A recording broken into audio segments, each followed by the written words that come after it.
શ્રી હિરપરા કન્યા વિદ્યાલય કાલાવડ, ધોરણ 11, વિષય મનોવિજ્ઞાન, પાઠ નંબર 7, ભાષા અને પ્રત્યાયન. વિદ્યાર્થી બહેનો, લેક્ચરમાં હાર્દિક સ્વાગત છે. આ પાઠનો આજનો આપણો આ 5મો લેક્ચર. આજના લેક્ચરમાં આપણે પ્રત્યાયન પ્રક્રિયાના લક્ષણો વિશે માહિતી મેળવીશું. આગળના લેક્ચરની અંદર આપણે પ્રત્યાયનનો અર્થ અને પ્રત્યાયનની વ્યાખ્યા વિશે સમજ મેળવી કે પ્રત્યાયન એટલે એક વ્યક્તિ પાસે રહેલો સંદેશો અન્ય વ્યક્તિ સુધી પહોંચાડવો અથવા સંદેશો કે સંકેતોને મોકલવાની કે ઝીલવાની પ્રક્રિયા અથવા એક સ્થાનથી બીજા સ્થાન સુધી વિચારનું કે અર્થનું સંક્રમણ કરવામાં કે સમજવામાં સાધનરૂપ બનતી કોઈને કોઈ ક્રિયા, જેને પ્રત્યાયન કહેવામાં આવે છે. પ્રત્યાયનમાં ઓછામાં ઓછી 2 વ્યક્તિઓની હાજરી અનિવાર્ય છે, જેમાં એક પ્રેષક છે તો એક છે ગ્રાહક, એક વક્તા હોય તો એક છે શ્રોતા, એક લેખક છે તો સાંભળીને વાંચનાર વાચક. પ્રત્યાયન પ્રક્રિયાના તબક્કાના 7 મુદ્દાઓ વિશે પણ આપણે જોયું, જેને પ્રતિમાન કહેવામાં આવે છે. વિચારનું ઉદ્ગમ સ્થાન, સંકેતાકન, તૈયાર થયેલો સંદેશો, માધ્યમનો ઉપયોગ, વિસંકેતાકન, સંદેશાનો ગ્રાહક અને પ્રતિપૃષ્ટિ. આજે આપણે જોઈએ પ્રત્યાયન પ્રક્રિયાના લક્ષણો. આ પ્રશ્ન તમને 2 ગુણની અંદર પ્રત્યાયન પ્રક્રિયાના લક્ષણો જ આપો અથવા જણાવો, જેમાં માત્ર આપણે આ 4 લક્ષણોના નામ લખવાના છે. જ્યારે ટૂંકનોંધમાં પૂછાય ત્યારે પ્રત્યાયન પ્રક્રિયાના 4 લક્ષણોને મુદ્દાસર રીતે સમજાવવાના છે. તો પ્રથમ એમનું લક્ષણ છે ગતિશીલતા, જટિલતા, તંત્રનું સ્વરૂપ અને કારણ કાર્ય સ્વરૂપ. પ્રથમ જોઈએ ગતિશીલતા. પ્રત્યાયન છે એ કેવું છે તો કે પ્રવાહી જેવું સતત વહેતું રહે છે. સંદેશો બદલાય પરંતુ સંદેશો એનો એ જ રહે છે, પરંતુ એનો અર્થ બદલાય છે. પહેલાંના સમયની અંદર માહિતી બીજે વ્યક્તિ સુધી પહોંચાડવા માટે રાજાઓ છે એ દૂતનો ઉપયોગ કરતા અથવા તો કોઈ પક્ષી કે પ્રાણી મારફતે સંદેશો, ઊંટ મારફતે કે પક્ષી તરીકે પ્રાણી કે પોપટ કે કબૂતરનો ઉપયોગ કરતા અથવા તો કાગળ કે કાપડ કે કોઈ વૃક્ષના પાન ઉપર લખી અને સંદેશો પહોંચાડવામાં આવતો. વર્તમાન સમયની અંદર એનો એ જ સંદેશો વીજાણુગત યંત્ર મારફતે, જેમાં ઇન્ટરનેટ છે, મોબાઈલ છે, ફેસબુક છે, SMS, વોટ્સએપ વગેરે પદ્ધતિ દ્વારા આપણે સંદેશો મોકલીએ છીએ. એ વાત એની એ જ છે, પરંતુ સંદેશો મોકલવા માટે એનો અર્થ છે એ બદલાઈ ગયો છે. તો સમાચારોમાં, પ્રચારની ઝુંબેશમાં કે જાહેર ખબરોમાં કંઈક નવું નવું આવતું જ રહે છે. સંદેશો એ જ હોય પણ નવા શ્રોતાને જુદી રીતે લાગુ પડે છે. બાળકને આપણે દોડ ન કર એમ કહીએ ત્યારે એનો અર્થ એવો થાય છે કે બાળક જો પડી જશે તો એમને વાગી જશે, એટલે કે ઈજા અને અકસ્માતમાંથી બચવાનો એનો અર્થ છે. આની આ જ વાત જો પ્રૌઢ વ્યક્તિ એટલે કે વડીલને જો કહેવામાં આવે કે દોડ ન કર, તો એનો અર્થ એવો થાય છે કે હવે ઉંમર થઈ છે એટલે ચિંતા અને તણાવમાંથી, કામના ભારણમાંથી મુક્ત થઈ જાવ. પ્રત્યાયન પ્રક્રિયાનું બીજું લક્ષણ છે જટિલતા. જોઈએ એટલું પ્રત્યાયન સરળ નથી. એક વ્યક્તિ ને બીજી વ્યક્તિ સાથે જે વાતચીત કરે છે એ સરળ નથી, કારણ કે એમાં 5 ઘટકો ખૂબ અગત્યના છે.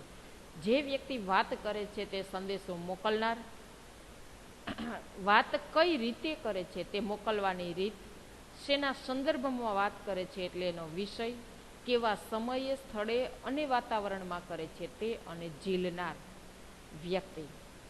આ 5માંથી જો કોઈ એકમાં તૂટી હોય તો સંદેશો યોગ્ય નિવડતો નથી. માટે 5 બાબતો ખૂબ અનિવાર્ય છે. ત્યારબાદ તંત્રનું સ્વરૂપ. પ્રત્યાયનમાં કોઈ એક સ્વરૂપ નથી. પ્રત્યાયનની અંદર અનેક પરિબળો અસર કરે છે. આ બધા પરિબળો છૂટા છવાયા રહેતા નથી, પરંતુ એકબીજા સાથે આંતરક્રિયાથી જોડાયેલા છે. અને ચોથું છે કારણ કાર્ય સ્વરૂપ, કે પ્રત્યાયનની અંદર કારણ અને કાર્ય, પરિણામ બંને જરૂરી છે. ધોરણ 10ની અંદર વિદ્યાર્થી બહેનો, તમે કારણ કાર્યનો સંબંધ ભણી ગયા છો કે કોઈ ઘટના કારણ વગર બનતી નથી. જે ઘટના બને છે એની પાછળ કોઈક ને કોઈક કારણ રહેલું હોય છે. તો કારણ અને પરિણામ બંને પરસ્પર સંકળાયેલા છે. એક દ્રષ્ટાંત તરીકે જોઈએ કે યુવાન પોતાના પિતાને કહે છે કે મારે નોકરીએ નથી જવું. આ શું થયું? સંદેશાનું કારણ થયું.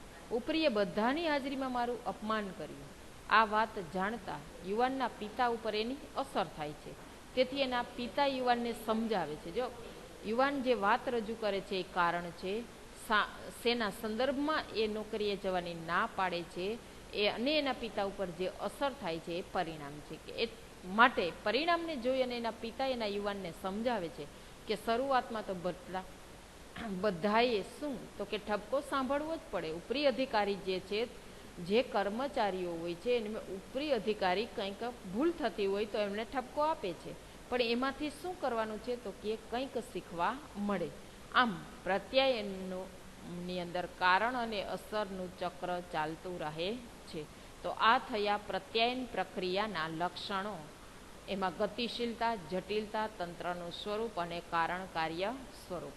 હવે જોઈએ આપણે પ્રત્યાયનના પ્રકારો. જે પણ વિદ્યાર્થી બહેનો ખાસ અગત્યનો પ્રશ્ન છે. આ જ પ્રશ્ન ફરી પાછો 12મામાં પણ આવે છે. 1 ગુણના પ્રશ્નમાં, 2 ગુણના પ્રશ્નમાં અને ટૂંકનોંધ સ્વરૂપે પૂછાય છે. પ્રત્યાયન એટલે ખાસ યાદ રાખવું, 2 વ્યક્તિ વચ્ચે થતી વાતચીત. પ્રત્યાયનના 2 પ્રકારો છે, શાબ્દિક અને અશાબ્દિક પ્રત્યાયન. જે પ્રત્યાયનમાં ભાષાનો ઉપયોગ થતો હોય એમને શાબ્દિક પ્રત્યાયન કહેવામાં આવે છે. એટલે કે અક્ષરો, વિરામચિહ્નો, અન્ય લેખિત ચિહ્નો, આંકડા, વ્યાકરણના નિયમોનો ઉપયોગ કરી અને જે શબ્દોને આપણે લખીએ છીએ કે મૌખિક રીતે આપણે શબ્દોને બોલીએ છીએ એ છે શાબ્દિક પ્રત્યાયન. અને જે પ્રત્યાયનમાં ભાષાના સંકેતોનો નહીં પરંતુ અન્ય સંકેતોનો ઉપયોગ થાય છે તેને આપણે અશાબ્દિક પ્રત્યાયન કહીએ છીએ. તો અશાબ્દિક પ્રત્યાયનમાં આપણે શેનો ઉપયોગ કરીએ છીએ તો કે ચહેરાના હાવભાવ, કપાળ, આંખ, નાક, ગાલ, મોં અને શરીરના અંગોની સ્થિતિ, એટલે કે ટટાર કે વળી ગયેલા અંગો. કોઈને બોલાવવા માટે આપણે હાથ ઊંચો કરીએ અને બોલાવીએ, અથવા તો કોઈ જતું હોય ને આવજો કહીએ હાથથી, તો એ અશાબ્દિક પ્રત્યાયન થયું કહેવાય. માટે હાથ, પગ, માથું કે ધડનું હલનચલન, આંખનો સંપર્ક તેમજ પ્રેષક અને ગ્રાહક વચ્ચેના ભૌતિક અંતરનો સમાવેશ થાય છે. 1 ગુણના પ્રશ્નમાં 2 પૂછાય છે. શાબ્દિક પ્રત્યાયન એટલે શું અને અશાબ્દિક પ્રત્યાયન એટલે શું?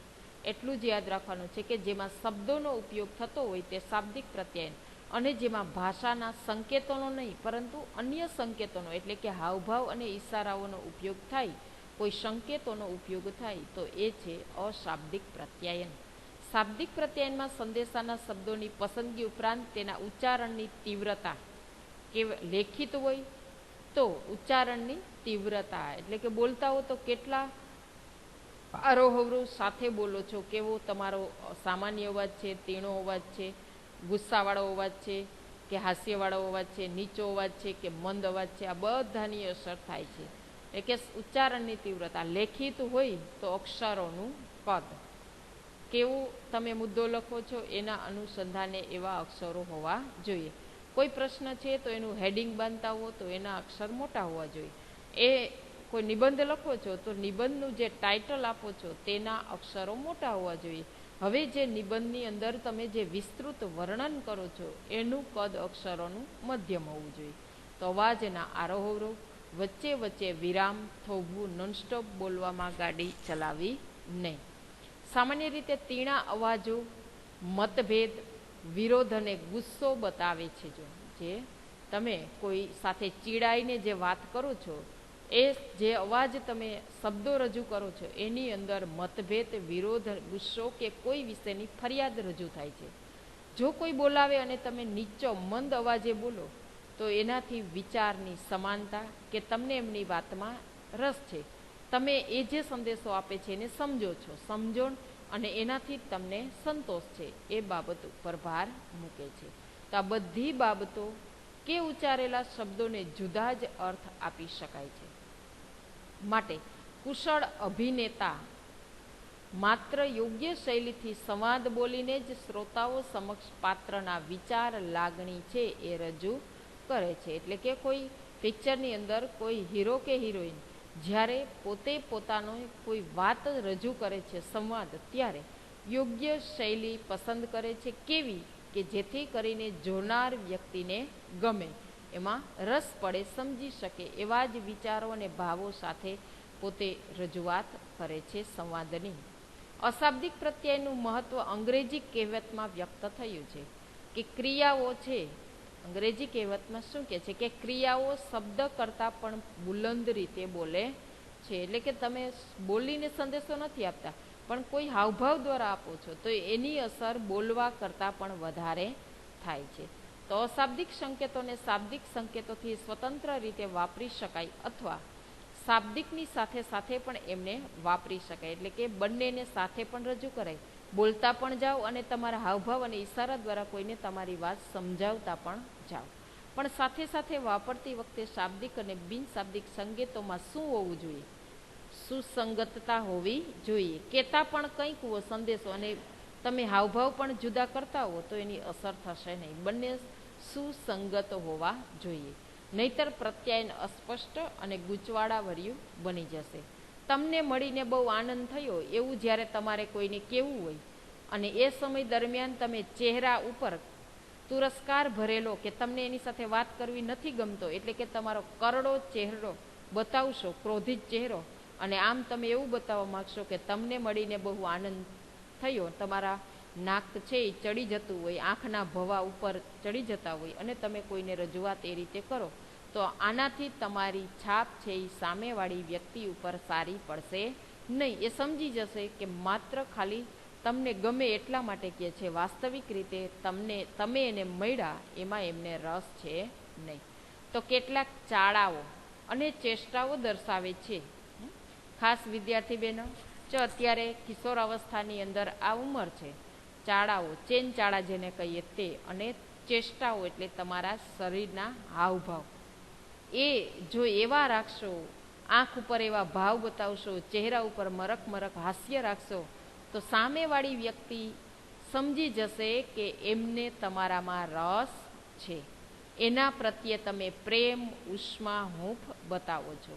જ્યારે બીજા ચાળા અને ચેષ્ટા એવા બતાવો કે જેથી વ્યક્તિને ચીડ, સૂગ અને તિરસ્કાર દર્શાવે છે, એને જોઈ અને તમે મોઢું ચડાવી જાઓ તો એ સમજી જશે કે તમારાથી એને નફરત છે. તો ચહેરા પરનું કાયમનું સ્મિત, ખાસ વિદ્યાર્થી બહેનો, ચહેરા પરનું કાયમનું સ્મિત અન્ય વ્યક્તિઓ પ્રત્યેની શુભ લાગણી દર્શાવે છે. એટલે કે તમને એના પ્રત્યે ખૂબ પ્રતીતિ છે, પ્રેમ છે, સ્નેહ છે અને ભાવ છે.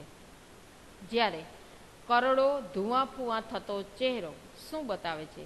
એનો તમારા પ્રત્યેનો નિષેધક મનોવલણ સૂચવે છે કે તમારામાં એને જરાય રસ છે નહીં.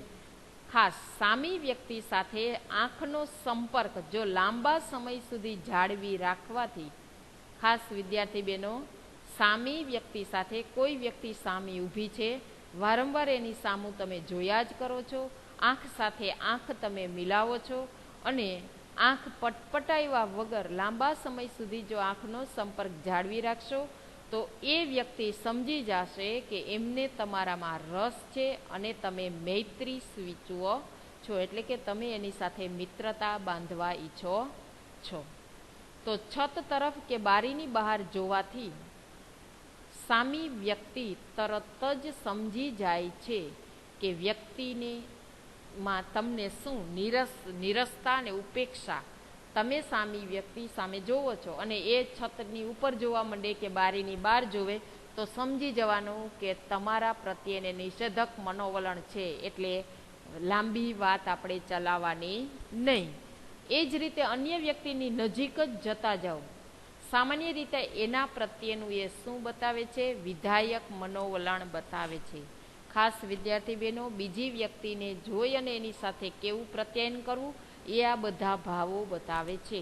અને જો તેનાથી દૂર જતું રહેવું, તમે એની નજીક જાઓ ને એ તમારાથી દૂર ભાગતા જાય તો સમજી જવાનું કે એ તમારા પ્રત્યે નિષેધક ભાવ બતાવે છે. તો આ અશાબ્દિક પ્રત્યાયન એ શું છે? શરીરની ભાષા, જેને બોડી લેંગ્વેજ કહેવામાં આવે છે. બોલતા નથી પરંતુ એમના હાવભાવ ઉપરથી આપણા પ્રત્યેનું કેવું મનોવલણ છે એ જાણી શકાય છે. હાથ હલાવો કે વાંસો થાબડવો કોઈનો, તો તો એ સંમતિ બતાવે છે કે એમને તમારું કાર્ય ખૂબ ગમ્યું છે. તો અશાબ્દિક પ્રત્યાયનો વ્યક્તિના ગમા અને અણગમાના સંકેત આપે છે.